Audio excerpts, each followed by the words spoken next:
It could cost a little more to stay in Dillon soon. The town is looking at raising its lodging and short-term rental taxes. Yeah, Matt Renew is live in Dillon for us this morning. And Matt, voters there are going to decide if tourists should be taxed more to help the town with parking issues and more recreation options.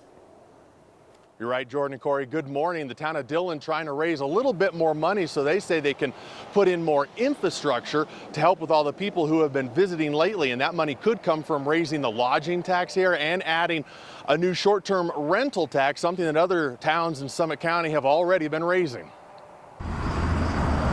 In Dillon, summers are big time for us. Mayor Carolyn Scovera is used to juggling. A full-time mom, full-time mayor, full-time swim coach. Which includes juggling a rush of tourists that have the lodging tax up 67% in this mountain lake town, bringing more business and more impacts. Overuse and limited resources in what is a really small town.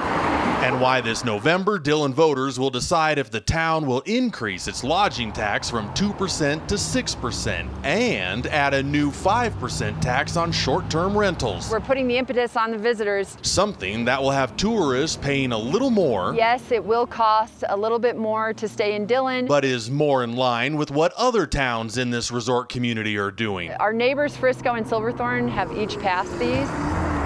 And will help Dillon add more parking and more things for tourists to do. We'll have a little more cash to address visitor impacts. We're developing a recreation department, so we'll be able to offer more opportunities for visitors and residents alike. As Mayor Scovera says, this town keeps juggling its vacation popularity with its small town charm. Just to make Dillon even better than it already is. And so if voters in Dillon approve all of this in November and raise the lodging tax and add this tax to short-term rentals, it would fall pretty much exactly in line with what Silverthorne and Frisco have already done. But even at 6% for that lodging tax, Jordan and Corey, it still falls well below what other towns charge, like Denver, which is at 10.5%. Yeah, just bringing it more up in line and, kind of infusing some money into Dillon for the residents and for tourists. Right. Well, and we can see right behind Matt exactly why so many people want to visit there. It is absolutely stunning behind you, my friend.